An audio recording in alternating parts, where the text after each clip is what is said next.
It's on. All right. So I'm calling to order this meeting of the Finance, Taxation, and Assessment Committee meeting. So zip it. I think they got it. Present are committee members, Apleers, Farrell, and O'Brien. Also present is President Corey Ellis and council members Anani and Johnson. And thank you for being here. And we have Danielle Gillespie. Gillespie, is that it? Gillespie. As in dizzy. Gillespie. Also joining us in the back. And we also have with us the treasurer, Darius Shanafar, and our budget director, Mike Wheeler here. We have 3 items on for discussion, and one of them being for possible action, and that is the local law C, which would allow for partial payments of taxes, and we'll be discussing that.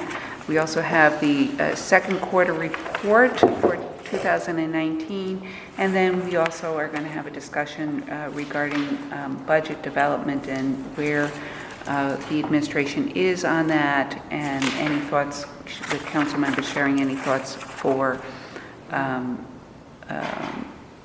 input on any of the topics on that. I would like to start with local law C. I think that this is a pretty straightforward item. The treasurer has asked that this legislation be introduced, allowing payment on installment plan. And he's asked that we pass it before the end of September, so hopefully we will pass it at our next meeting. You can push it off for another meeting if necessary. Don't give us that. But we'll take that into consideration if there's any issues that arise with regard to this. It is a local law, so it is down for a hearing also in September. And Michelle, we did notice that for a public hearing. Okay, for at our next meeting. So that will enable us to adopt it at our next meeting if we decide that that's appropriate. Mr. Shanafar, would you like to, we all Sure. have a copy of this, but would you like to explain what's going on here with this? Currently, if you don't pay your property taxes by In full. By the approved date, be it January 31st for everyone in general, or now it's February 6th for specific seniors, you must pay the entire amount after that date with a full amount of interest, which is interest and penalty for the purpose of this is the same thing. If you are a senior, an eligible senior, you can pay up to 50%, you can pay 50%. Theoretically, you can pay more, but you pay at least 50% of your property taxes that are due on February 6th, and then you can pay the remainder at some point during the rest of the year with interest, meaning that you can pay your first half interest-free and your second half would come with interest and penalty. We, as a matter of administrative practice, send out the bills that remain unpaid that for those senior bills, the remaining half is unpaid. We mail those out in the beginning of July with the July 31st due date. What I want to do is basically extend that to everybody, and that opportunity to everyone in the city, not just the eligible seniors, so that anyone now would be able to pay half their property tax bill by January 1st with no penalty, and then after that point in time with the appropriate interest and penalty that's attached to it. The other portion For the unpaid portion. For the unpaid portion. Only. Only. So, right. Correct. As opposed to right now, they'd have to pay the penalty on the whole On thing. the whole thing. Even if they paid part. Right. Or Right. tried to pay. Well, we don't accept partial payments before. We don't accept partial payments at all other than for the eligible seniors. This will allow us to accept partial payments. Part of this is also actually putting into code, to law, what our interest structure is for our property taxes, what the interest and penalty structure is. For 4 years, I've looked to find out why it is that we charge 4% in the month of February and 1% per month thereafter. I have not found any authority that provided that to us. My guess is that it's somewhere in the county code someplace, but of course you can't find anything in the county unless you know the month and the year that it was passed. And I'm not going to waste any more of my time looking for county laws that can't be found until they actually codify everything which supposedly is coming down the pike in the not too distant future. The bottom line is that I think this is an opportunity that many people have asked my office for, asked us for in my 5 years here. Particularly people who are at the just above, on a fixed income. They just get Social Security. They're kind of just above the poverty line, but having to pay a $1,200 or $2,000 property tax bill is more difficult, and they only have half the money, but then they're stuck with not being able to pay that half and having to pay the whole thing down the road with a full complement of interest on it. So I don't believe it has any effect on our budgetarily. If we pass this prologue, we generally receive 90 to 95% of the property tax payments within the first month or two, by, say, February 28th or March 31st. And it might actually increase some interest payments that come to the city. It won't affect us for cash flow because, again, almost all businesses pay their taxes on time because who wants to pay late interest on in business? And At 12%. At 15.33% is the APR. And also given the fact that probably about probably 2/3 maybe of our tax bills that are paid, it's probably less than about half, are escrowed. So the banks aren't going to be paying late interest just to split the payments. That money all comes in. So from a cash flow perspective, From the banks? probably about half. Yeah, probably about half. I can go back and try and figure it out in my head, but No, that's all right. it's a significant I chunk know of it's been change. declining. Yeah. but Yeah. I want to note for the record that we have committee member Robinson has joined us, and also Mr. Ballerin has joined us. Oh, and President Pro Tem Conti, I'm sorry. It made such a quiet entrance. So that is essentially what this legislation, that's why I asked to have this legislation put before you. We are at the point now where administratively our office can handle it with our new, well, it's not new anymore, but our tax system. It actually is not very difficult for us to do it all administratively. And it really is no change from what we do right now except to expand it to property taxpayers who are not eligible seniors, basically. So in the absence of us having a legislative council, I did ask for Corp Council to take a look at this particular legislation again, just to make sure, and they're very comfortable with this particular legislation. Any questions from committee members? I just want to make one more thing clear. There's a question, I think, about whether or not we have to have the county legislature also pass authorization on this. Both our council here and their council there don't feel it's absolutely necessary for them to do it, but it is supposed to be on their agenda in the upcoming meeting, I don't think today, but next month.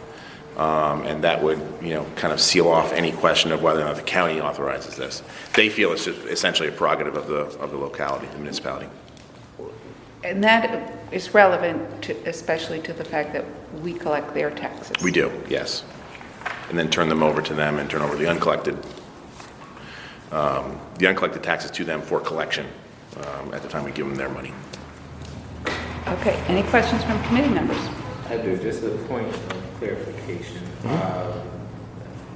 So a person who decides to defer payments, the rate will continue to be 4% on the outstanding balance, an additional 1% per month. Per month thereafter. So a total of 5%.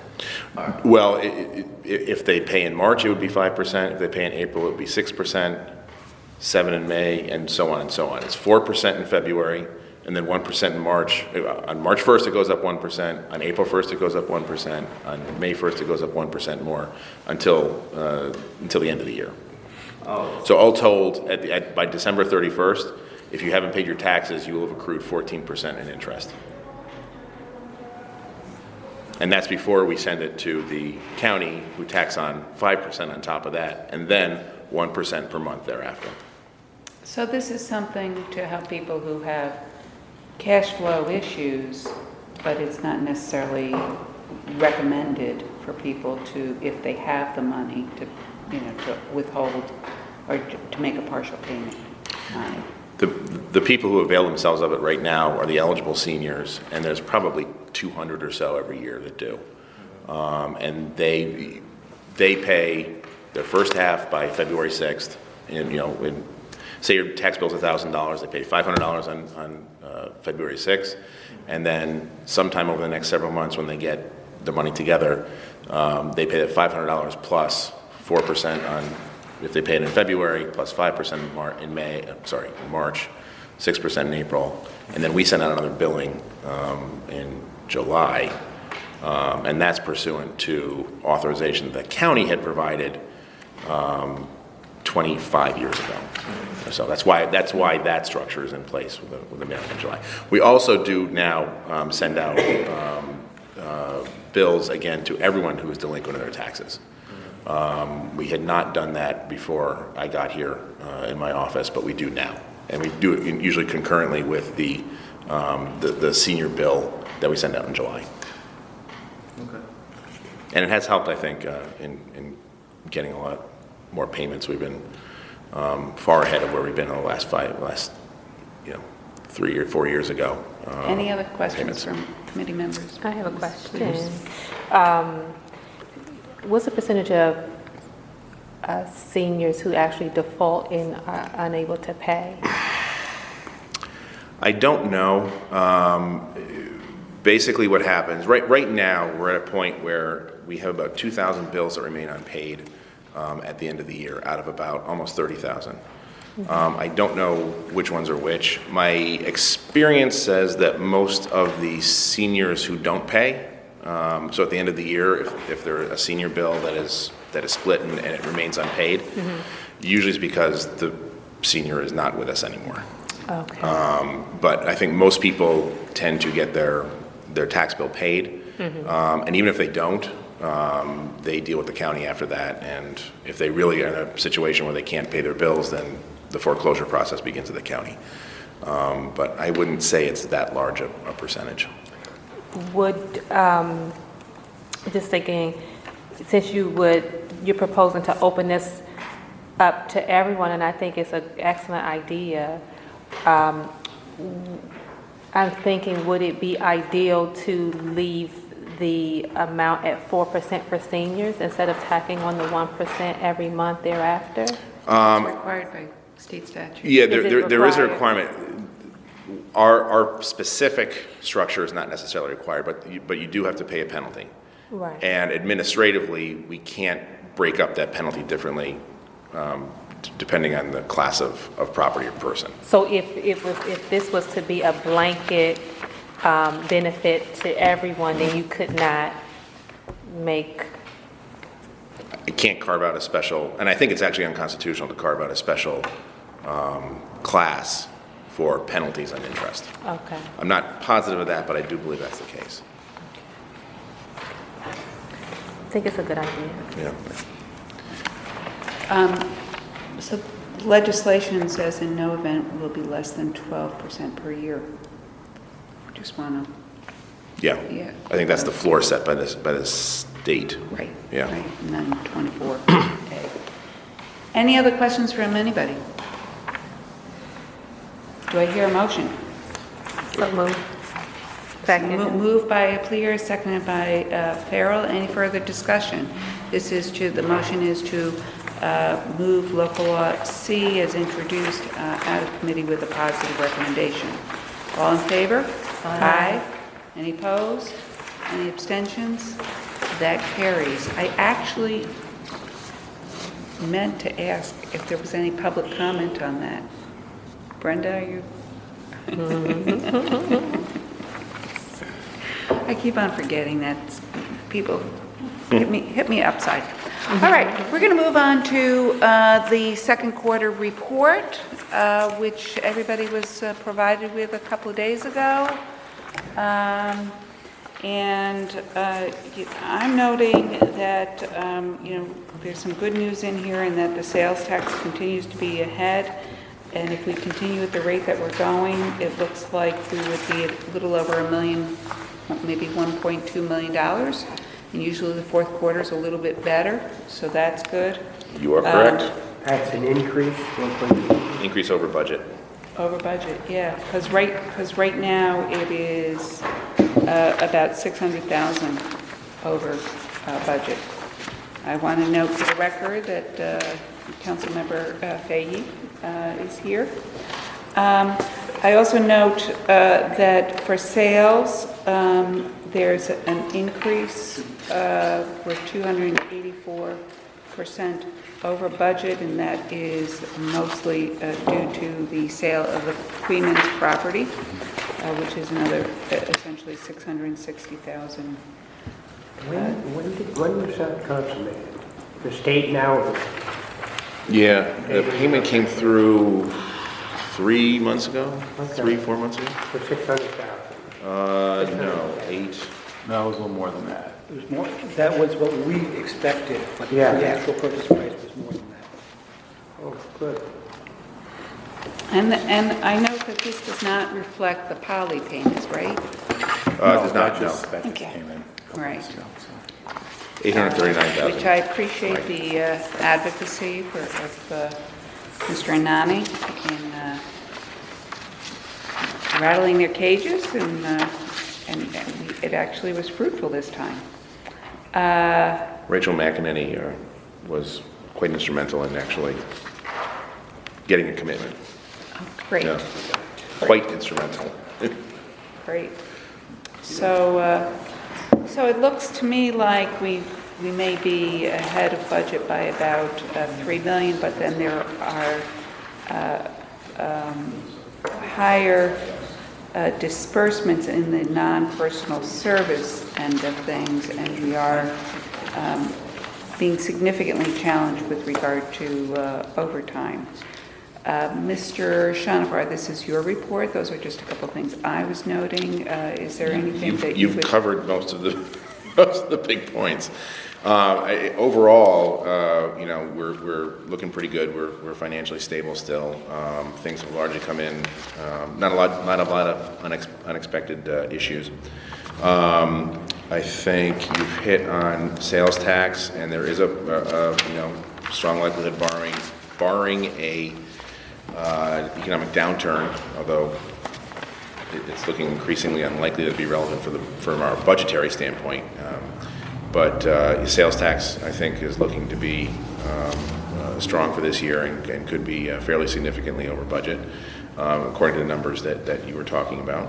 On pilots, we've had good communication with the state on payments due to the city, both for the purposes of the report number 3, pilots 19A revenue. They should be giving us our second half of our 19A money in October, which is a little earlier than usual. That's good. On the landfill, we are higher than budget in revenue so far for this year. And I don't believe there's any issue with, just because we're over budget doesn't necessarily mean we're over, we're taking in more waste than Correct. budgeted. We are getting over That $100 possible, that's a phrase, ton, right, which is a significant increase. right. Oh, did Joe, have you had a recent conversation with Joe about No, that? that was at that last meeting we were at a month ago. Oh, I thought it was like 87, I thought he said it was. but, yeah. On other departmental revenue, number 6, I think the biggest thing for everyone here to know is that obviously the waste collection fee bills have gone out. We've collected probably about 60% thus far, which is pretty good. As an aside, not relevant to this report, we are still running into a lot of people who may or may not be eligible for waivers of the waste collection fee. for exemptions. It's still an issue. We're still humping through them in our office, which is taking quite a lot of time to do. That being said, what we're faced with right now is, and I think we're going to have some further discussions over the next month or so, are the late fees on the waste collection fees. Because as the statute is right now, it's $50 after 3 months and $100 more at the end of 6 months.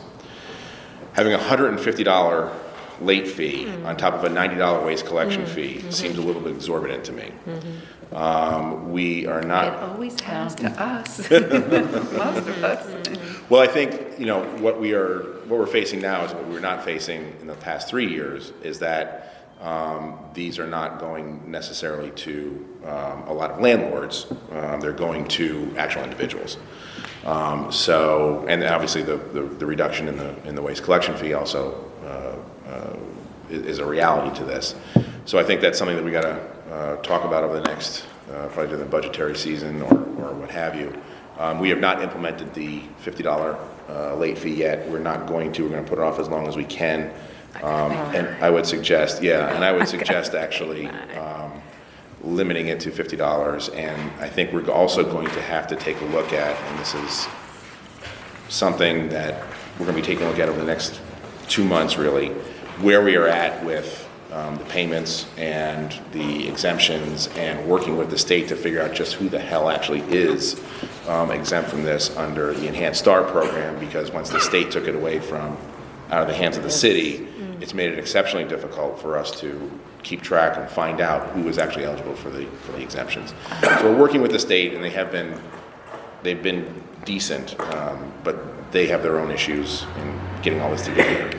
So you're It's not been difficult. looking to fold these in, send these out at the same time as the tax bills? You had discussed that. That's still a possibility and up for And discussion. then Doing that that would require changing the late fee structure, and it would also require us, I think, to take a hard look at what the cost is going to be then. We've met budget over the last few years because of the late fees that have been attached to them, and because we are rolling them over onto the tax bill. It remains to be seen, I think, whether or not we should be doing that with these fees right now, or if we should hold them back and just rebuild them next year for ones that are not paid this year, and then wait to roll all that over into the tax bills for next year. It's something that I think we need to consider at this point, just think about, because of the large number of people who may or may not be exempt and how that affects what we would have to do in our office in dealing with people who have a re-levied waste collection fee on their bill to which they were actually entitled to an exemption. And we can go through, whether or not they had notice and all that, and they should have applied for it and all that. But I think we're going to need to think really hard about whether or not we want to go through that process. It's kind of difficult and complicated. That's something for discussion in another month or so. But I just wanted to make people aware of that. Can I make an observation? Yeah. In terms of the Enhanced Star exemption, other communities use the Enhanced Star. So it might be, that's why we have it. It might be worthwhile looking if this has been issued with those. It has been. As well. It has been a royal pain for Troy and for other communities. And part of the problem is that there's a provision in that essentially is supposed to prevent the state from releasing information on Enhanced Star because it's only supposed to be used for Enhanced Star. Right. But we need the information because we have the exemptions based on it, as do many other municipalities. So I think they're coming to grips with how to manage that process and how to get that information to us. More information is supposed to be coming from the state, but they have not. How to They're get about a month to later. even the most easily usable form? Right. Yeah. We had to do some computer finagling to actually get the list that they had for us from last year to get that into a usable form that we weren't literally going through and searching page by page for particular names, which was, yeah. Let me try about putting it on tax bills. Does that limit your flexibility to make adjustments after the tax bill went out for people who should be exempt or for units that are Yes. not really? Yes. So that would create a problem. It could create a problem, yeah. If there's a large volume, we deal with it administratively.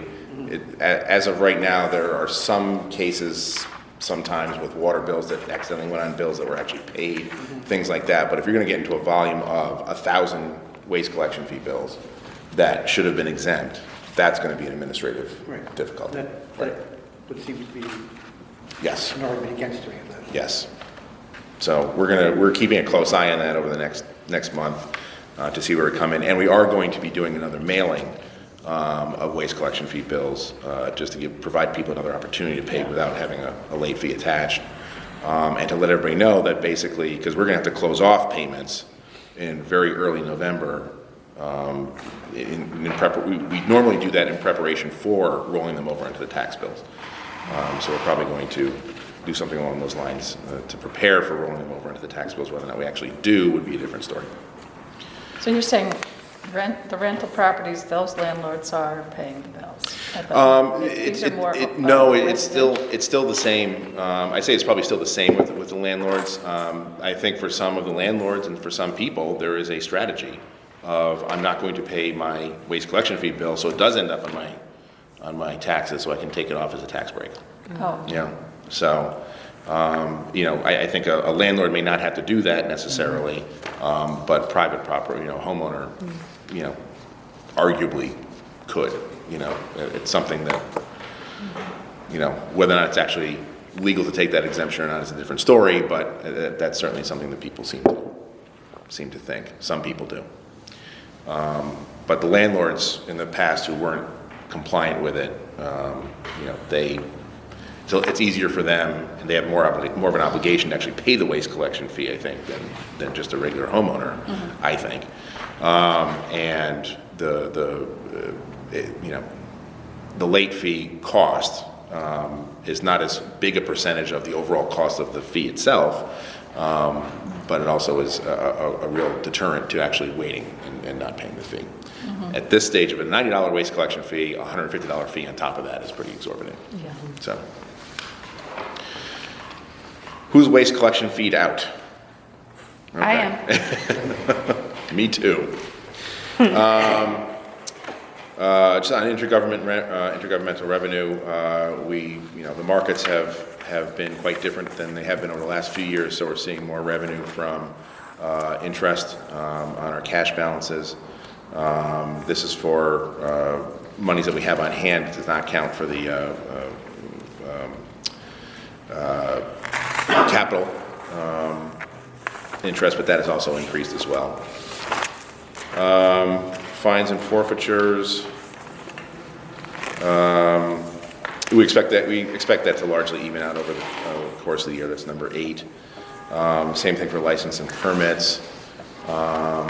Number 10, state aid. We did receive the additional $5 million from the state last week, so the state has made us whole on capital city funding. Oh, good. So without holding our feet to the fire. I think there was some speculation that they were going to be nudges, for lack of a better term, on the $5 million second part of that payment. That did not occur, and actually we had to get the governor's office involved a little bit to make sure we got the first $7 million, because they hadn't really responded to our inquiries back in June. But everything worked out splendiferously. We covered number 11, Queeman's property. On miscellaneous revenue, that's generally just an issue of having fewer items rolled over into taxes last year to this year. On disbursements, you can read through it. The good news on disbursements for this year is that on the personnel benefits, fringe benefits, and retirement, which are all kind of, I wouldn't say fixed costs, but you would expect, generally speaking, for budgetary purposes, to be at exactly 50%, at this stage of the year, and we're under at 48% for this year. So that Why do we have a $212,000 increase in retirement expenses in this quarter? that's just compared to last year. Those would actually both be estimates, I'm assuming that Ken put together. We only pay 25% in the first quarter, and the rest of 75% comes in December. You're talking about this figure here, right? Yeah. On the chart, 212? Yeah, Yeah, that's, year to year, the retirement cost Okay. increase, basically. And the retirement costs are budgeted quarter to quarter for accounting standpoint. So even though most of these costs are not actually incurred until the end of the year.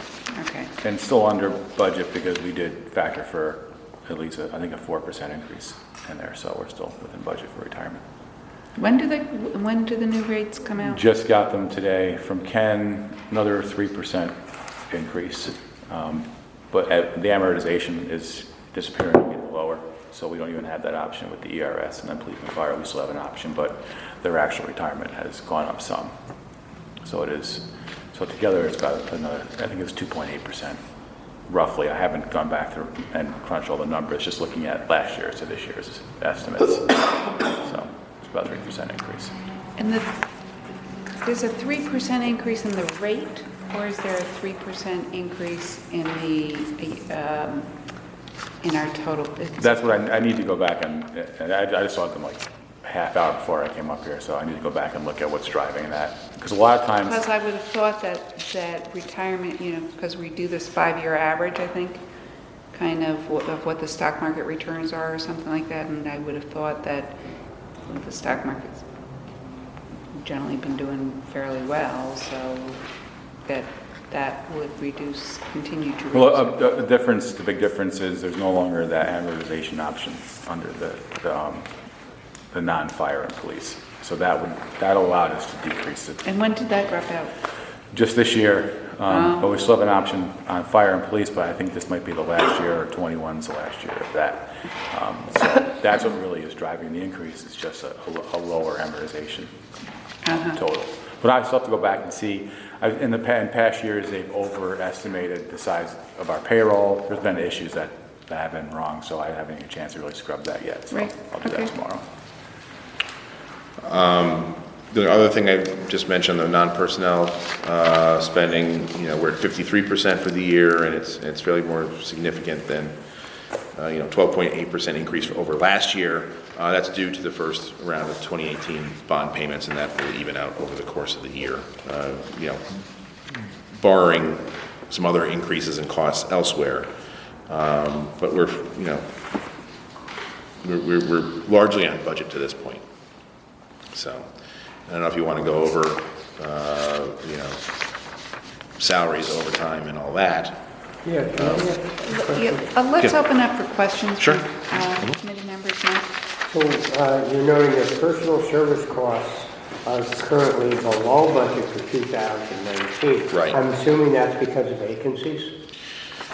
Which numbers you would like to see broken out by department? Vacancies and, yeah, basically. I mean, that's my understanding, but Mike, I think, is probably Yeah, more. because, I mean, just parenthetically, I remember Sergio told me back in June that he expected up to a 20% vacancy, particularly with seasonal people, and yet I noticed that you're... 20% FTEs or 20% in cost? 20% of cost. Okay. And yet I noticed that there's nothing like an increase in street maintenance overtime. In fact, it was a decrease. And I'm assuming you have the same thing with, I know you have vacancies in police. Yep, we're finalizing that chart. I'm going to present it most likely in the budget process. I presented a piece of it to senior staff this year. It really does when you and we can break it out by department, I believe, because we do have it broken out with APD, fire, and police. When you factor in all the costs associated with vacancies, and the thing to remember too is we don't budget for vacancies in the vacancy savings for fire and police. That's the remainder of the city. So that's a thing to keep in your mind too. But when I'm sorry. Say that again. That overall number that we do for vacancy savings in the book that we account for vacancy savings. Oh, yeah. We don't consider police and fire into that in those vacancies because they really end up being a wash And so with police and fire especially, they're the only ones really, whose OT is really driven by vacancies, by far than anyone else in the city. When you factor in health insurance, stipends, buyouts, all the costs that are attached to the individuals during the course of that year, regardless of what the vacancies look like, when you look at police, you'll see the number of vacancies increasing, but the personnel costs will stay flat. So we really are seeing that vacancies are offsetting over time. So even though budgetary looks like we're blowing out our budget, we're really accounting for that by budgeting for a full complement, because we're not taking vacancy savings out of police and fire. But I know with the police, at least what I've heard the chief say in some of the neighborhood meetings, is they are actually cutting community policing. They don't have the people to do it. And yet they're not achieving any savings. They're still dispersing the same amount of personnel money. When I bring it to you, you'll see it. When you look at the graph, you really don't see a variance between personnel costs related to vacancies. Whether they're high, whether they're low, those overall costs remain flat across the And board. those costs include the buyout? They include everything. Everything that touches an Overtime. individual, everything. Everything that touches an individual that costs money, retirement, everything that touches them is factored into that equation. I guess the main thing I'm getting at, I know in DGS there was a cut in actual services, and I'm hearing, I'm not as involved with public safety, but I'm hearing, at least at neighborhood meetings and talking to folks, that certainly, the number of community beat-up officers has decreased. So we're getting less services, but still the I don't same think at this amount point. of expenditures. I don't think at this point they have decreased those beat cops. Especially at least at this point in June, I don't believe that's the case. There has been some decrease in lots of turnover in terms of, Okay, because I didn't see that in the way that it was presented. It may be just an allocation of where the police officers are being utilized. Yes. Being utilized Right. elsewhere and not so much on the beat cops.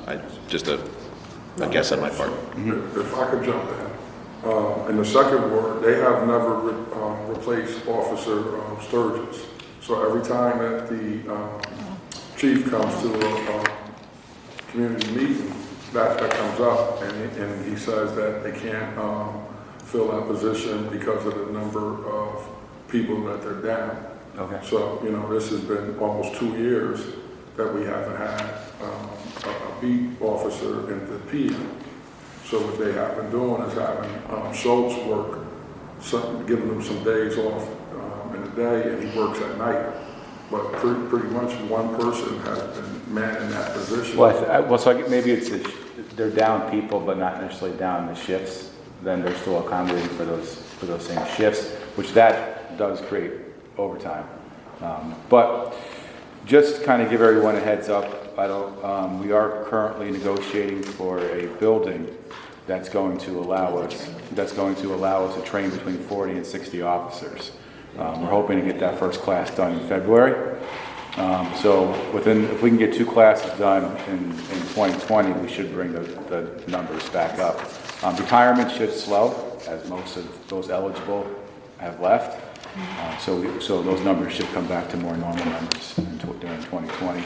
The space is also large enough, and there's been significant interest, according to the chief, from other municipalities who want to train with us instead of Zone 5.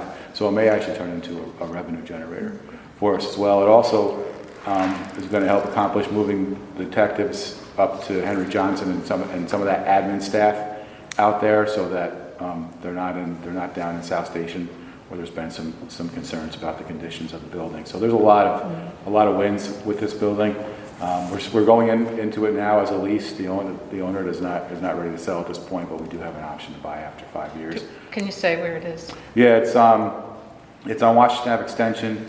When you go into Crossways Commons and you're going on that outer road, like past McDonald's towards like where Home Depot is and stuff, if you keep going straight, you kind of go off the road onto the straight road, and it's like right there on the right. So it's right up by Crossgates Commons, right in there. But it's primarily going to be used for admin. Past Home Depot? If you, instead of curving this way to go to Home Depot, you just stay straight. Then we actually even turn into like a kind of a dirt road, or it's an odd road. But building's pretty good shape. Is that the one that used to be the banquet house?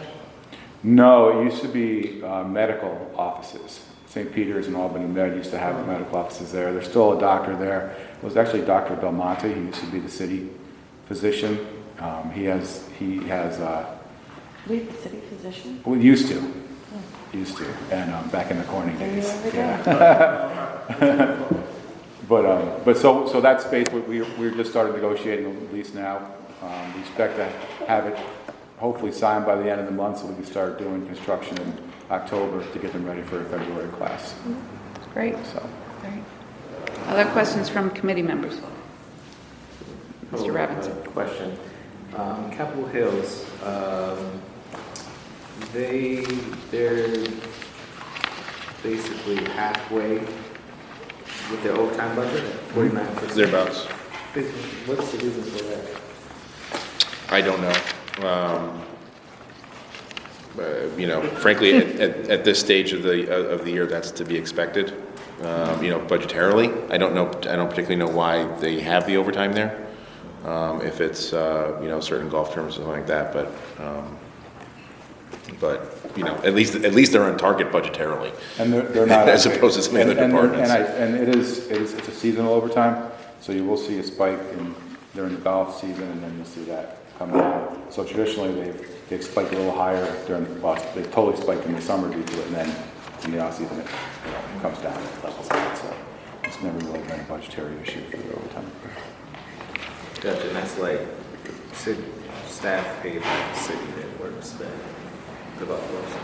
Well, the maintenance of it and all that, and all that goes into it. Also it wouldn't be overtime, but just the general costs, I was to hire. So yeah, I'm assuming it's a matter of shifting staffing guys to maintain that course. But we can reach out to Sergio if you want, and give you more detail on that. Let's take two more on this because I think we really want to get to some of the budget development. Abuso. Yeah, I just want to follow with Mike's comments that he made. Again, we're on the same team, right? You walk around the streets of the city of Albany, you look at the disrepair that some of our streets conditions are in. How are we -9% when it comes to street maintenance? Like, how's that possible when we have all these criminal sidewalks, streets, that infrastructure problems that we have? How are we? What's the question? For the street maintenance with overtime? Oh, overtime. We're down positions, but that doesn't reflect in the amount of overtime. They're paying less overtime. I believe much of that is also contracted out. So it's not necessarily city employees doing that work. It is independent contractors, construction. Well, yes and no. Your tree maintenance is all city employees. Most of your sidewalk maintenance is unless it's connected with a major project. And all of your pothole repairs and most of your, It's all, and virtually all of your park maintenance. we can look at that too. And it's also possible that what DGS has is a lot of people that kind of jump from job to job. So we can take a deeper dive into that. In many years, those funds have been allocated to a different department than necessarily in that street maintenance one, because people shift, and when they shift, they change in payroll. Well, at the last trash meeting, Sergio specifically said he always has to pull people off of other details. And when they do that, because they're not initially in that department, people are getting pulled from other departments to go into street maintenance to do this work. The OT is not going to be charged to street maintenance. It's going to be charged to where those people originally came from. So we can just do a larger OT analysis for you, so you can see where that's going. And my question to the next one is just more so for our treasurer. As it relates to like state aid and also some of these pilot agreements by big nonprofits, what are some of the actions that you have taken to ensure that we receive some of the funding? You can be a little more specific. You mean the ones that had made commitments and then did not? Yes. Yeah, I mean, contact them. We made all sorts of overtures to them, worked with the administration to do that. Thankfully, the recent one from Fuller Road Management came in largely because Rachel happened to be in the right place at the right time and talked to the right people. And because certain people stood up in the parking lot protesting. Yeah. Well,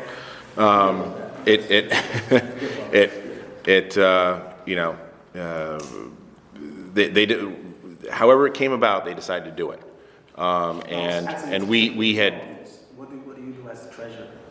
How do you make sure that we receive some? if it's not, basically, if something big like this doesn't come in the same way as the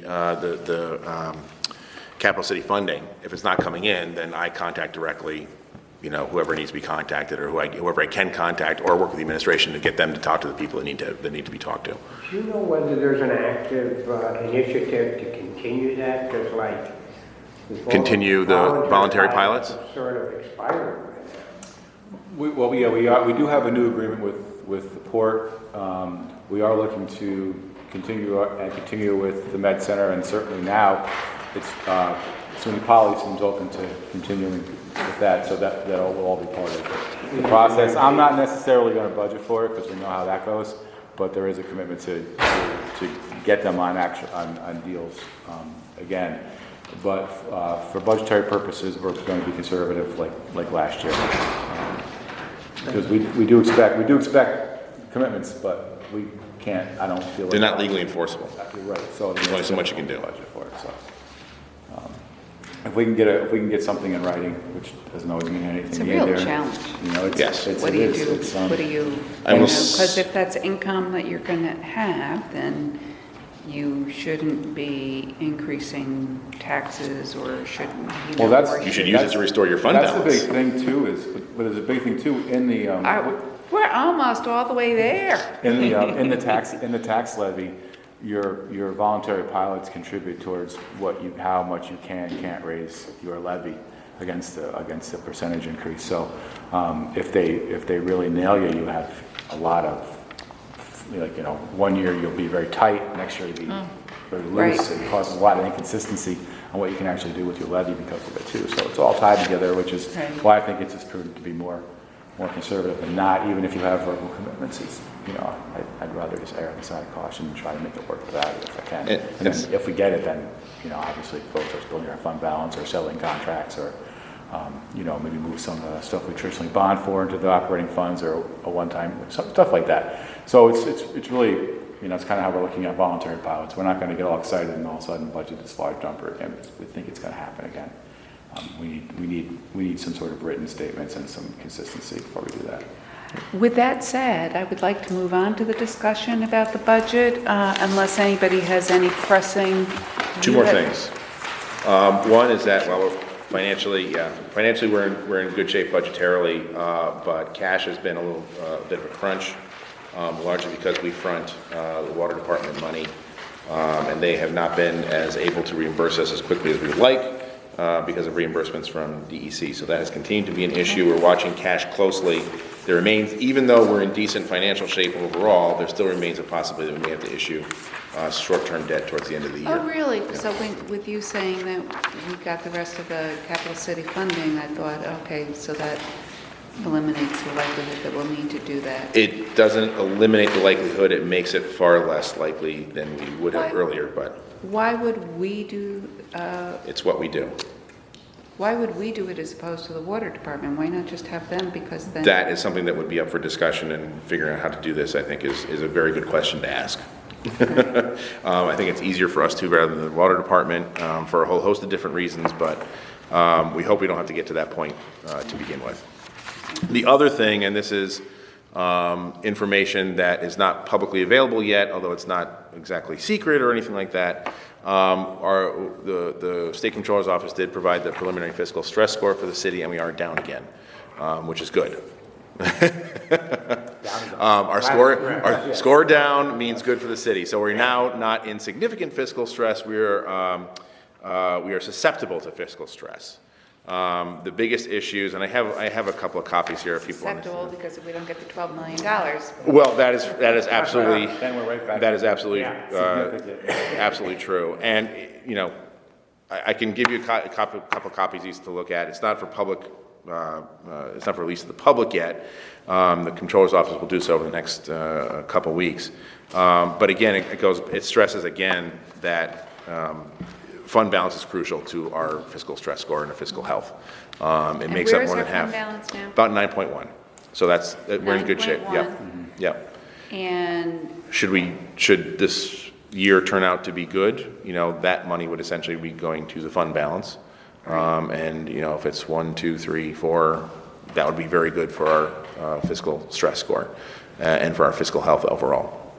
so 9, if we came in about 3, Mm-hmm. looks like 3 may be fairly likely, then we'd be at 12. And our goal is to be about 10% of budget, Yes. which would be about 18. Right. Goal is 18 and 18. But after 2015, we actually had a negative fund balance of 1.5 million. So we're moving What pretty year was that? quickly. 2015, the end of 15. That was not pretty. No. So we are, clearly, capital city funding is what's making the difference, but once again, we're not asking for anything extra. We're asking for what is right, and not even parity with the larger cities, but parity with just some of our more local municipalities. So we know that this is our gap. We know that we can do things and move in a positive forward direction if we just get this funding established. And this has been with 12 the last 2 years, and not with 12 and a half, and we're still moving forward. So there was one caveat to that is though we do have several $1 million still in outstanding police contracts that we would like to sign when available. And it's likely for the retro piece, because it's only a one-time payout, that we would have to use some of that fund balance to cover that. So one of the things that we put in our budget intent recommendations last year was some concerns about the buildings department and the planning department and adequate staffing. They are considering the volume of work that they're dealing with, and also potential underpayment issues. And we had actually recommended that there be a compensation study. Is anything like that? For planning, I believe we are adding in an additional staff. I think we were looking at it overall for the But city. for buildings and codes, those comparisons, those comparables are always presented during the negotiation process. So that's where we'll hash that out. We do expect to be negotiating with that group before the end of the year, because they are up at the end of the year. So we'd like to get them all, everyone done before the end of the year. Buildings and codes will probably be one of the first 2 or 3 that we go back and work with, because we know that we had to start with them on the last contract, but we still have to do some work with them. So they'll be one of the first ones that we work with. They have an improvement turn. They did. I haven't seen their turnover numbers in a while. I don't think it's nearly as high as it used to be, but my focus has been elsewhere a little bit, and things have seemed stable for the most part with them. I haven't heard anything that as previously with the amount of vacancies and turnover they've had. So it does seem like some of the people are sticking around a little longer now since we got the last contract done. Mr. Conte, you wanted to say something? Just a question, police are the only contract outstanding right now, or is? Right now, yeah. But at the end That's of the night, kind of amazing. I mean, It for so many really years, we were. is amazing. but It really is. after 19, everybody's up again. So we're working right now to start the whole process over and getting. So we're all coming signed. through the end of 19, Yep. all the new contracts. Yeah, but since we caught And everybody do up. they end like on December Yeah, 31st?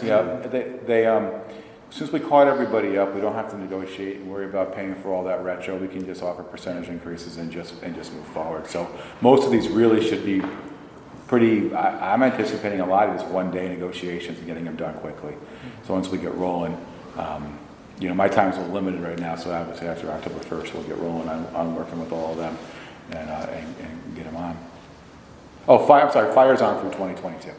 They're the ones who are on contract for out years. 2022, so they have a contract that takes us through Correct. 2022. Yes. Mr. Robinson? Yeah, so this is for the streetlights. I can't remember. Are we expected to see savings this Yeah, year? the actual sale didn't take effect until June. So in July, we made that June payment, but for the rest of the year, we'll see those savings. I think we're still looking at about a $1.2 to $1.4 million from that project. And what have we budgeted? What have we? $500,000, because I budgeted conservatively, understanding that how government and things work. It might be best to be safe than sorry than trying to be aggressive with that savings. So I only budgeted $500,000 in anticipation that it would take longer than we thought to get it rolling. And the first payments.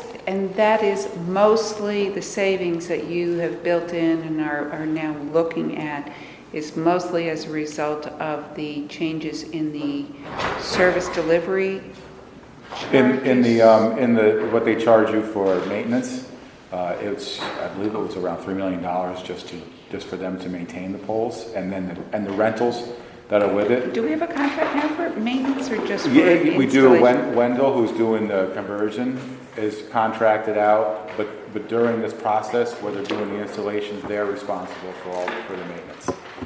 So we do have arrangements, with Wendell, and then Wendell also has it arranged for when they're done having the maintenance. Can I ask you a question on that?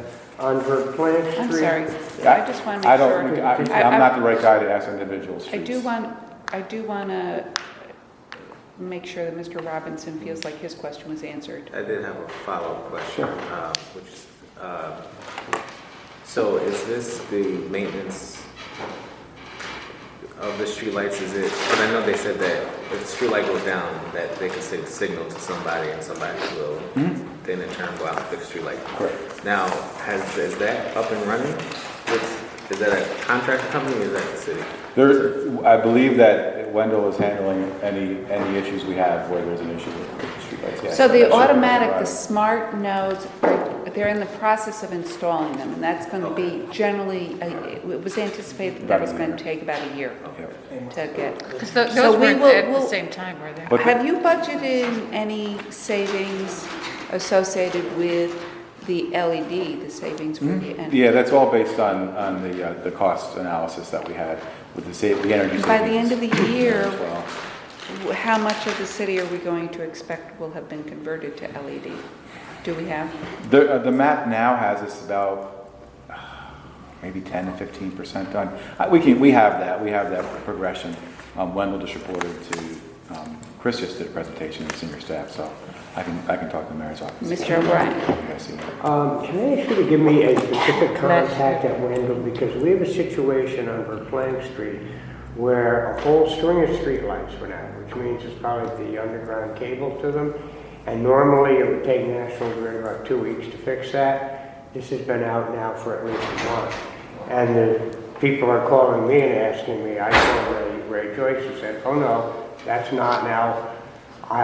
So I didn't know if the contractor who's putting in the new lights is also the same guy who has to then go to a street he wasn't planning on working on and doing emergency maintenance. Yeah, the arrangement was that they would be handling the maintenance during the process, but I'll find out who you can contact. Yeah, if you could specifically tell me, because I have been forwarding notes, including to the mayor's office, and I have not gotten an answer. Mike, is that just general, other lights being out now? too? No, this is specific. They all went out at the same. No, but I'm asking, there are other lights out around the city. We no longer have National Grid helping with that, correct? I didn't know we did, because I You know specifically what? called No, Ryan. He said we we are should be involved. converted over, so let me follow up with that. I know there was a process that was expected to be in place. I haven't heard anything different, so I'll follow up and see what. Yeah, if you could contact me with that info, Sure. I'd be happy to try and get directly in contact with them, because I Yep. have about No, 10 people that's now. definitely something that we expected to be covered, so we'll reach out to them and see what's going Yeah. on. Before we continue, I should have thought about suggesting this to you, Mike, before this meeting. But can you touch on like 2 or 3 things that we should anticipate in this budget that might be different than what has occurred in the past? Your thoughts on any of our recommendations, and then I'd like to focus a little bit on what council members' concerns are about. Yeah, honestly, at this point, we're really just kind of scrubbing through the departments, requests. We just had all the presentations with the mayor and then some in our office. I'm not anticipating anything significantly different than what we've been doing at all, really. I can't really comment on what is or isn't going to be when I'm in this position, because when we get to where we're balancing, it goes back and forth. You are anticipating some reorganization in DGS Yes. and... And we're still putting that crosswalk together. There is one thing that is happening is Parks and Rec will no longer be handling the maintenance of the parks. That is a big fully change. going over to DGS. So you'll see those positions in Rec moved over towards DGS. We are hopeful that actually we can cover that savings and maybe look to do something a little differently within Rec's budget for playground equipment and things like that instead of bonding for it. So we are hopeful that we can do something like that. Do we cover bonding as part of the budget process? Well, I mentioned that earlier. Yep. I don't know if I mentioned that as part of the meeting. No, I think we I didn't talked think about so, prior yeah. to people coming in. Right, so we are talking about moving the bonding Bond authorization process. up so that you can bond potentially in February. Yep. And get us on that kind of schedule. And when are our existing bonds The due? ban was only a 9-month ban, and it comes due, I believe, the end of March. So it'll be really important for us to figure out, get the ducks in a row, hopefully by the first of the year. I would like, as long as we're going to be doing discussions that deep dive on the bonds, I've asked to make sure that the ordinances for the bonding authorizations are introduced along with the budget. So does that mean the intent is to try to do the bonding authorizations prior to the end of the year? Yes. Okay. Yeah. And so my thought process on this is that we do our deep dive that we do on the bonds, instead of having department heads come back for that, do it as part of their presentation, so that our meetings might take a little bit longer, but we're not going to be rehashing the same stuff Yep. 2 months later, 3 months later, and taking up time, et cetera. But I think I would like, I'm kind of envisioning that we will do the same thing that we did last year, which is come up with recommendations, put it in a chart, and then take an overall look at, everything that we're looking to authorize vis-a-vis the debt policy and any other concerns that have come up, and then pass them probably the meeting after we pass the budget, but maybe at the same meeting that we pass the budget. But that way we'll have our recommendations pretty much, lined up and ready to go on that.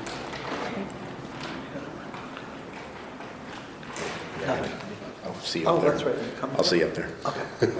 Oh, one thing for sure, there will be no increase to the trash fee. That is staying flat. The goal is still to also maintain the levy at where it is as well. So it's optimistic that we're not going to need a levy increase nor a trash fee increase to balance this budget. So That's good.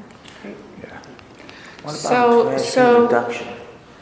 there will not be a trash fee And I'm being reduction. serious about that There, because there's already going to be a bottom line reduction for us because of the amount of exemptions that are coming back from the state. So that number is going to be reduced by about $400,000 as it is. We can't take another hit on Now, that. you heard him talking about the penalties, his recommendation, the penalties be reduced. and Right, so we wouldn't see that, and the way Darius wants to do it, I'm assuming you would see that on the following. If we do it, yeah. On the following cycle, so we'd have a year without those penalties, so we'd have to just basically accept what we bill for. Well, no, as of right now, we attach the $50 penalty as opposed to. Okay, so the 50 is still penalty. getting attached. But going forward next Okay. year, if you want to attach it to the tax bill, All right. attach the waste collection fees to the tax bill, we'd have to redo the penalty structure to align it with the tax penalty But structure. the current so that we could penalties are actually gonna. put it on the tax. But the current penalties are gonna be used to have to cover what, for 2019. Right. Not necessarily for 2020.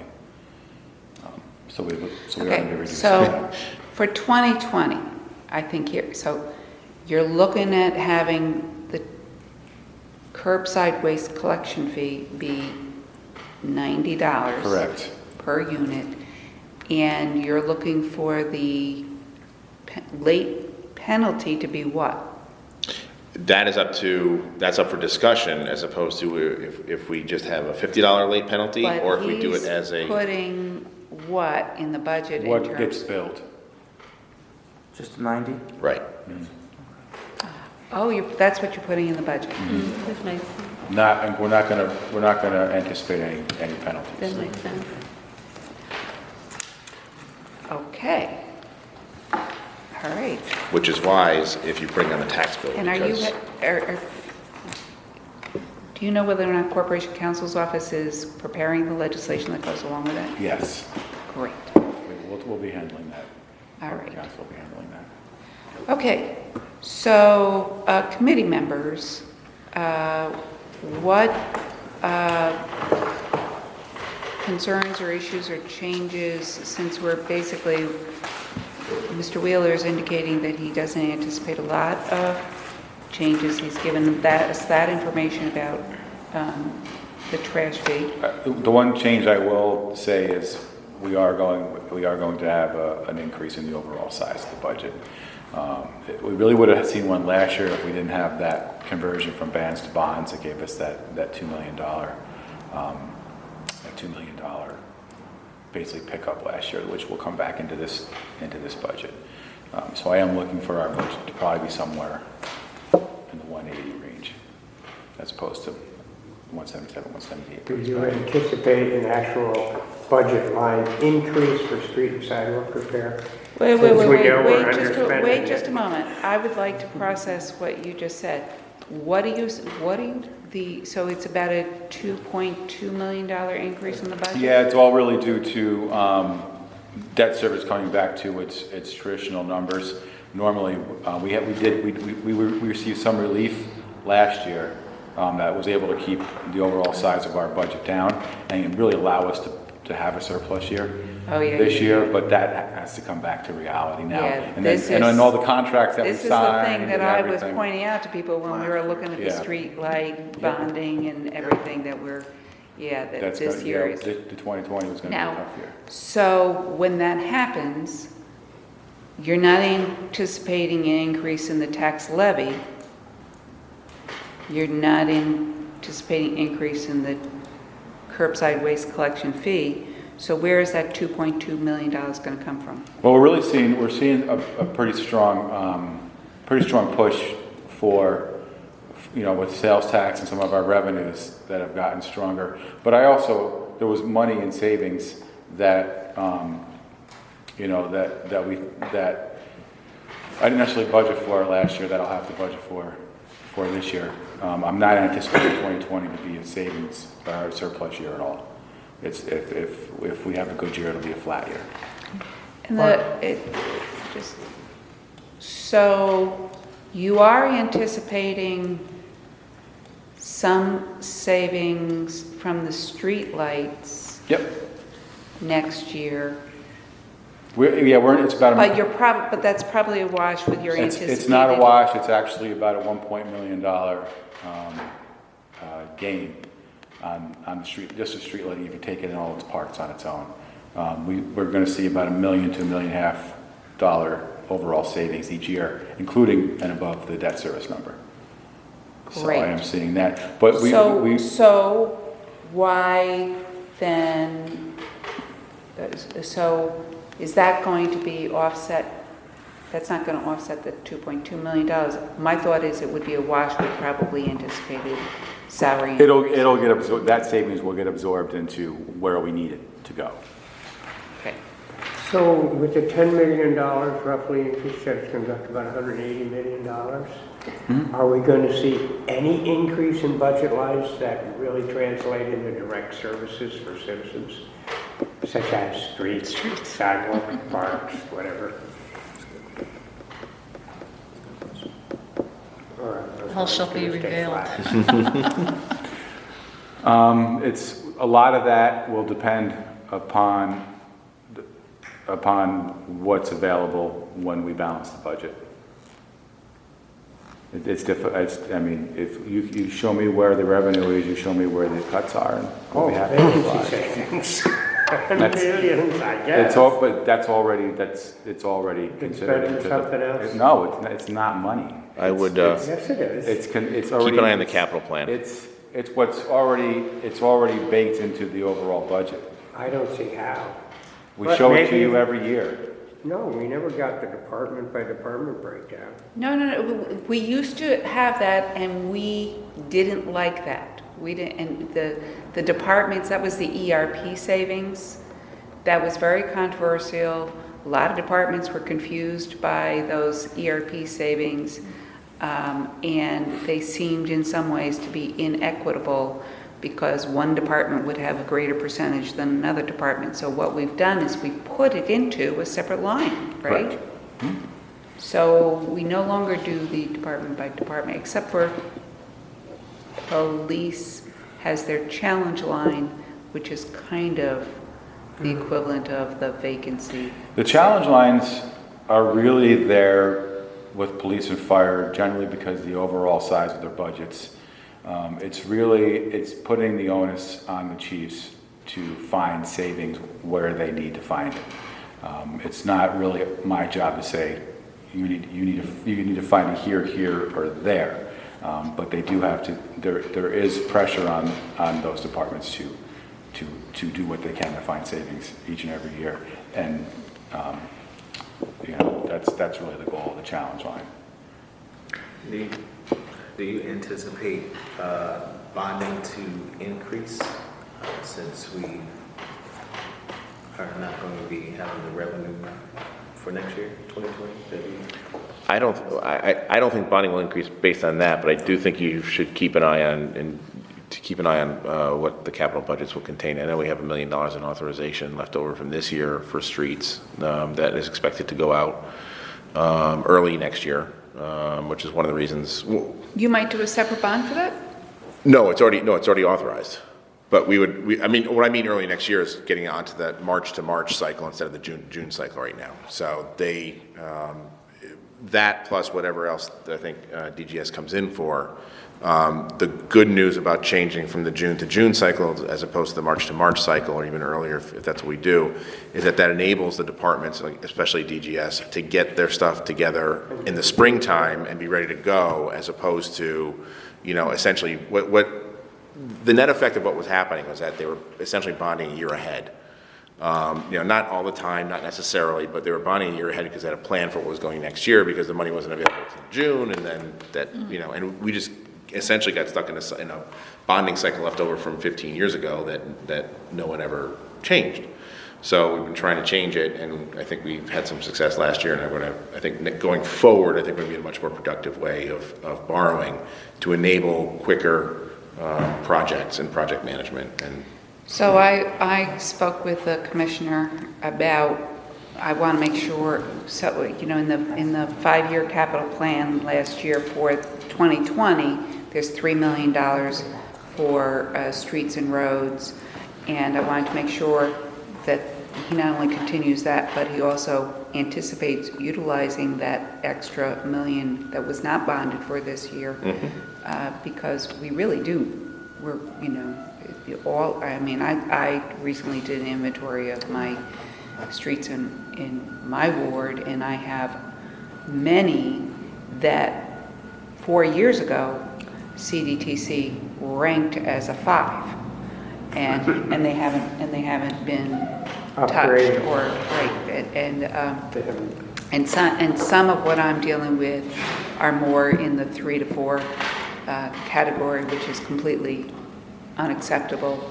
None of our streets are supposed to be that. We've had that kind of discussion about it. So minimally, I would like to see that, and maybe potentially more being devoted to streets and roads. We had an emergency situation develop on South Main where the street was just disintegrating, and they had to do something. And I'm sure that if we continue down the road that we're on, no pun intended, that's going to become more of the norm if we don't do some catch-up, I think. And I appreciate the mayor's equity agenda, but all of the wards are, except for Mike's. Mike's is great, but he's been doing his, he complains. You wouldn't know it listening to him. No, it's not where it should be. Speaking- Clearly, streets are a And priority. I'm looking at the whole city, too. Everyone, clearly, streets are a priority. What we can and can't do is yet to be determined, but there is a commitment that we do realize streets are a priority. But I can't give you details at this point, because we don't. The streets and sidewalks, but I talked to the commissioner about this as well. Is someone or somebody dedicated to, resources allocated to these vacant properties? I have to call every single year for the same properties over and over and over again. And there should be someone, I believe, dedicated to knowing where the problem properties are and addressing those, Yep, there is a. Sam Wells Wells. does that. We are looking to put, we're putting an additional project manager. He doesn't clean them. Right, he just identifies He just identifies. oversights, but he doesn't. We're putting an additional project manager, really in with Anne Marie's group and Admin Services, that really is going to focus on energy and buildings. So if they work closely with Sam Wells and kind of work vacant buildings. So we're working on kind of taking a more aggressive approach to just our buildings, our energy overall, and we're gonna put an But that's addition to that. different than, we're talking about the vacant houses. It sounds to me like you're talking about something that is our buildings. Well, I don't think that's necessarily a full-time job. So we're looking really for this to be just some, more of someone who's out in the streets, out in the communities, out in the buildings, really looking at what some of the projects are that we should be driving home. So we don't anticipate that energy person would be a full-time commitment, but really it's going to be focused on project management. And we can really the goal is to cross all the departments as to what the major initiatives are that need to be done. So we would look at that. All that would go back into Anne Marie's department that really focuses on these initiatives. So that's the goal, and we're going to add more resources to that department. So really, anything that we feel is broken and needs to be fixed, that's where we're going to go. Can I just, Judy, Go ahead. in the conversation, you said that where you all are at the moment, the mayor has met with the department heads already? Correct. It may be the 11th hour, Judy, but given the conversation, would it be ideal to send just some highlights in terms of areas of concerns to the mayor's office so that we don't have this round and around conversation from now until the budget is up for a vote? Because it sounds like there's some pressing concerns that the council has that we are hoping that will be addressed in the budget. Should we put it in writing and just say these are our areas of concern, and we hope that they are addressed to some extent in the budget proposal? Well, we certainly can do that. Part of the goal of having Mike be here today is to provide him with information that he can then take back to the... Are you taking note of all of this? Yeah, of course. Oh, because in that way, it's Did you in make a note about writing. the vacant building? I think we should put, I appreciate you taking it back, but if we have it in writing, and send it, I think that would be beneficial, just in case there's an oversight, and you maybe not capture everything that, to the fullest extent that we're trying to convey. And it seems like the hot button issues, streets, sidewalks, every year. And if they come to the table and there's not money allocated, God bless us. Or an increase. Because it's going to be a showdown. The faintest ink in a pen is stronger than the strongest memory. Yeah, whatever you feel you need to do. So, okay, I do want to also note, and I'm kind of wondering, there's this ongoing issue with senior services and people feeling as though there's not enough in rec programs. And I almost wonder if what we should be doing is having something akin to a common council line item amount of money that, you know, whether it's $300,000 or $500,000, where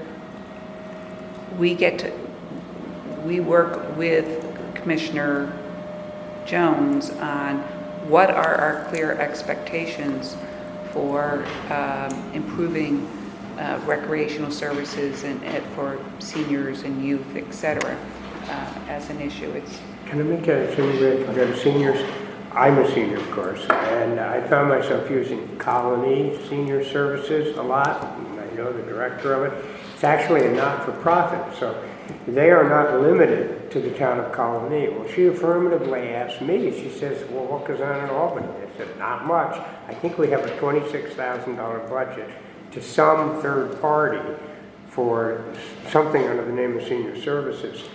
So she tried to contact Jonathan Jones and Brian Shaddy and never got a response.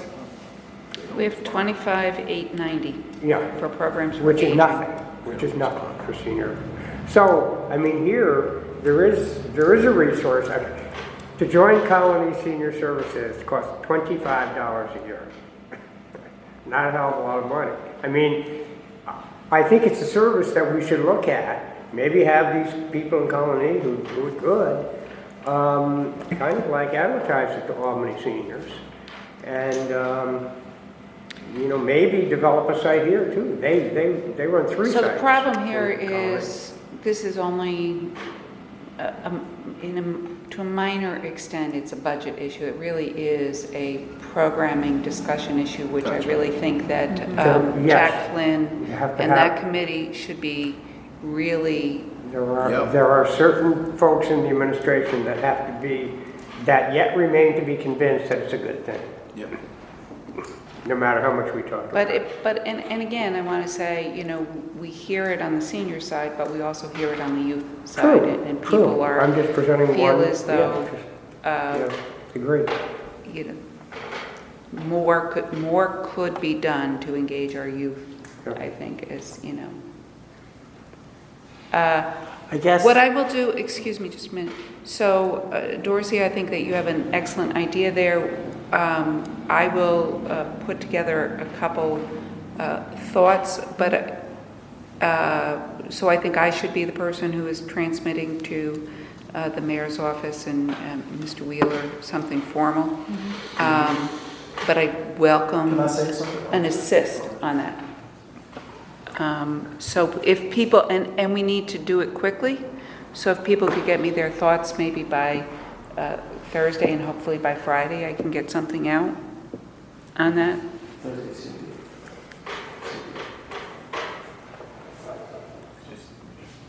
And just a moment, Jamel, it's a vacant buildings, it's the follow-up on the maintenance issue. The maintenance. Right. Judy, are you going to do a recap of what was discussed and send it out and ask for additional or edits or additional comment? Or you want us to send you our thoughts and then you'll add to what you have and then send out? I think I would like your thoughts, because I feel like it's a bit much, you know, considering the time frame for me to try, and I don't want to take people's thoughts here and put it into writing because for myself, because I feel like I might not give it the proper flavor, I guess, in a sense. And I don't want to. Now, do you want a wish list or do you want? So with these recommendations, is there going to be an open-mindedness to Yes. raising increase, fees, yes. raising taxes? I'll be honest, on my How, end, like, I mean, we all want, but how do we get there? Well, I- we know there's Well, savings Mr. in Wheeler, certain you- areas, and we don't know where. Well, Mr. Wheeler, you said You there's don't, gonna be a you don't 2 know million what you're increase talking about. budget. Maybe I don't, but then give us the information. here's what I'm gonna say. I think we've done a really good job for the last 5 years, shrinking the budget, cutting our expenses, cutting, to get as trim as we can. And I think I personally am okay with a 0.25% or a 0.5% increase if it means we're going to fix our roads, provide more services for our seniors, and deal with our public safety issues. So, And that's the reality of what that means. There's also a reality that we need to be as fiscally responsible and appear as fiscally responsible as possible for the state to continue its aid for the city. That's right, and so if we're gonna increase. And the what do you budget- think that means? Do you think that means passing tax increases? I think from their point of view, yes. Yes. I think from their point of view, yes. I mean, in my word, I know a lot of people are having issues affording their taxes. I don't disagree. I mean, like, for me, I like, think my thing to Judy would be like, let's try to keep We've taxes actually down, gone from you know. being second to now we're like 9th or 11th or something, but that's where we really want the trend to go. So I just want everyone not to be. Wait, second to not to be- ninth in what? In area municipalities and taxes, we are not in the top 3 anymore, as high as tax in the region. And I think that's the direction we all thought we wanted to go in. So I'm not trying to be harsh or not understand. We understand the needs of the city and where the struggles are. But everyone has to understand that whenever you ask for money, there has to be an equal and opposite reaction in either a revenue increase or an expense decrease. And that's the struggle. And Well, Mike, I'm glad you said that, because you said there possibly a $2 million increase in our budget.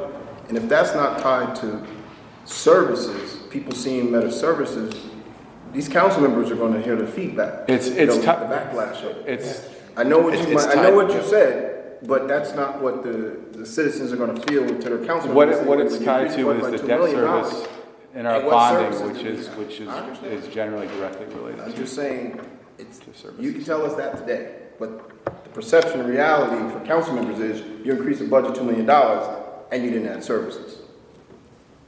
and I think this is, Well- can I just say, Judy, I think the default conversation is always an increase in taxes. And that's a way to back people off of, pushing the envelope. This is not a conversation that we've been having for 1 year, 2 year. The infrastructure issue, and you all know this, it has been a problem for some time. So we're not coming to the table with some new issue. What we're saying is the streets and sidewalks have been an issue year after year after year. What we're saying is we are hoping that when you all come to the table, there is funding attached to DGS so that they can do the work that needs to be done. The end, it's not about, we're asking for something that's unrealistic or something that's not an issue. I mean, the streets and the sidewalks are crumbling and they're not being addressed. I would say that if that's the issue for you as a whole, that's largely solved not necessarily through the budget directly in whatever DGS's budget is or isn't, but through the capital budget. And whether or not we choose to borrow more money to fix roads and streets and sidewalks. And that's really where it is. And that's where you can, kind of afford to some extent, but manage that expense over several years. That's where you should be looking. I just want to, just my question, one of my motivations for wanting to go after some of these big nonprofits was in hopes that once we get this money, we could dedicate it to maintenance and street repairs. Can you just tell me a little bit more about what we're going to do with this money and then why it's not being allocated, tied to like street repair, street improvements? It's money that goes to our general Unions. budget, our bottom line, that is used to help offset the cost of all of the business that we 75% of our budget is labor. That's where the money goes. That's where three quarters of every dollar 75 cents goes to labor. Even That's where the money even goes. if police were to accept the contract that I've offered, that the other groups have taken, that alone, between the two groups that are outstanding, to catch them up from 2014, is going to fall somewhere roughly in the $4 to $5 million range. We have significant struggles, and I am not diminishing the need for sidewalks and streets at all. You know, I own a house, I live in a city, I raise my family here, I'm heavily involved in the community. I understand what our needs are, and so does the mayor, and so does the mayor's office. And streets are a concern, but we have to look at the city as all the services we provide, all the employees that we provide salaries and benefits to. It's a constant struggle to balance this thing based on our needs, and we don't want to put more of a tax burden or a fee burden on our residents. But we also want to sign union contracts. We also want to bring up the salaries of our employees. This is not you know, this is a balancing game to do what we can do to the best of our ability. Until we get single-payer healthcare. So we have to look. So we have to look at all that. We can't look at it as an individual issue, as in a vacuum. Everything is connected to everything else. However, $1 million additional bonding for streets and roads over, let's say, a 20-year period of probable usefulness is a little over $50,000 a year. Yeah, a little bit more. There are things that can be in place and will be in place. That is a schedule, but we are not in a position to, let's say, throw an additional $5 million in bonding for that this year. That would take us far above our debt service number. So we have to look about what we can do to make a difference, a real difference, each year over the course of a long period. And we have to do that with a lot of things that we do, whether it's vehicles, whether it's parks. But if we use $3 million that is in the 5-year capital plan, we use the $1 million that was in last year's that wasn't used, and then we add another extra $1 million on top of that, like I say, that's like $50,000, and you're increasing by 2/3 the amount that otherwise would be budgeted in the way of bonding for streets and roads. That would make a very visible difference. And people just want to see steps versus saying every year it is just such a big issue that we can't do anything. I think people appreciate steps, and you talked about the larger picture. But modest increases and arrangements like that are the way that we're looking to do this. I think people can appreciate that. I was just going to say, you talked about the big picture. I have so many threats from homeowners who say, if I'm paying all this money, I can't get my sidewalk and streets redone, I'm leaving.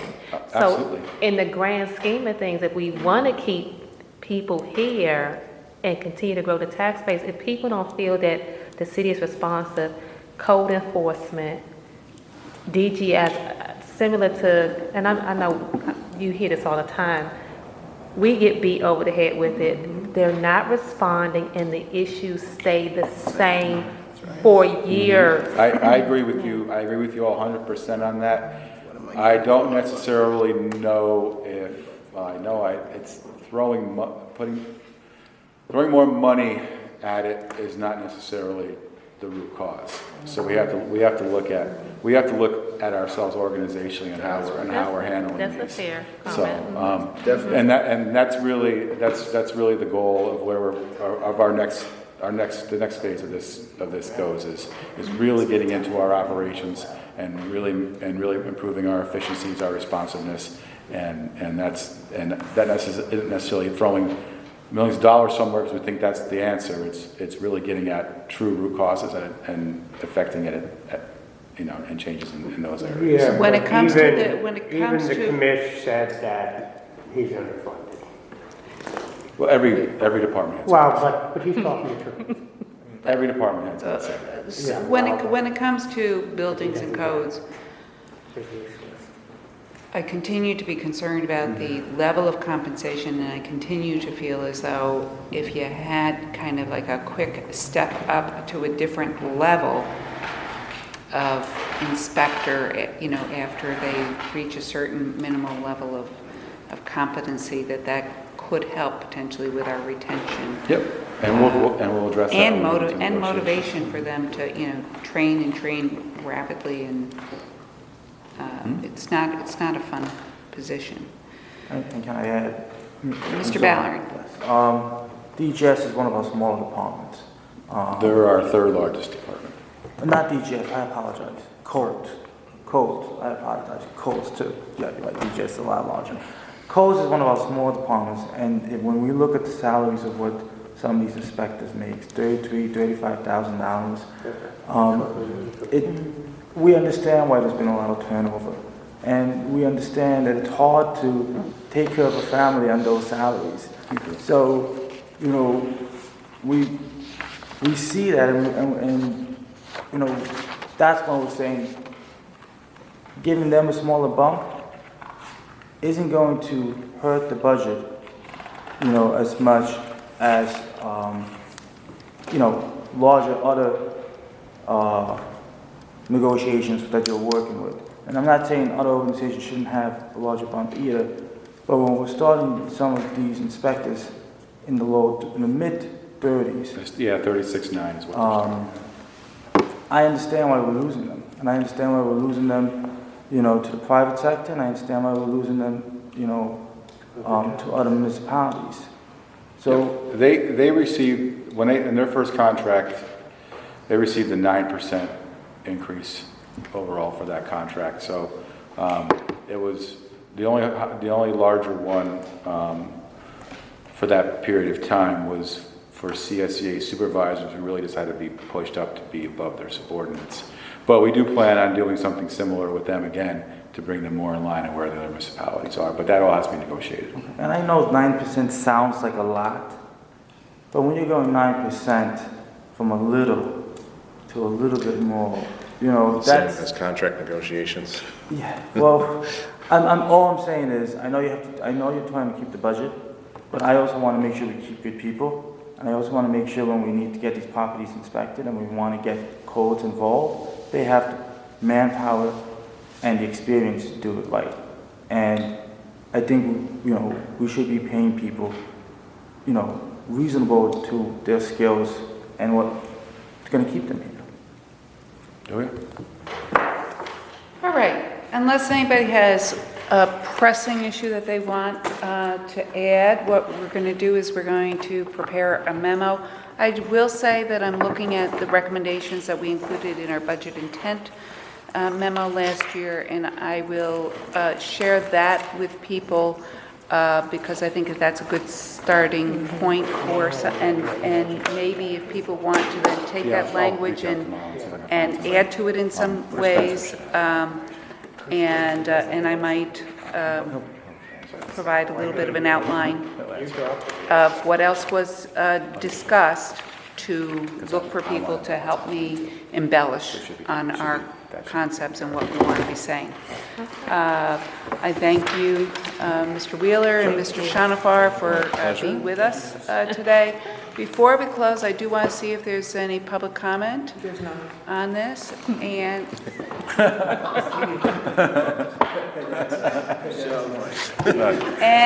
a motion to adjourn. On it. I would And we are adjourned. Sorry. Oh.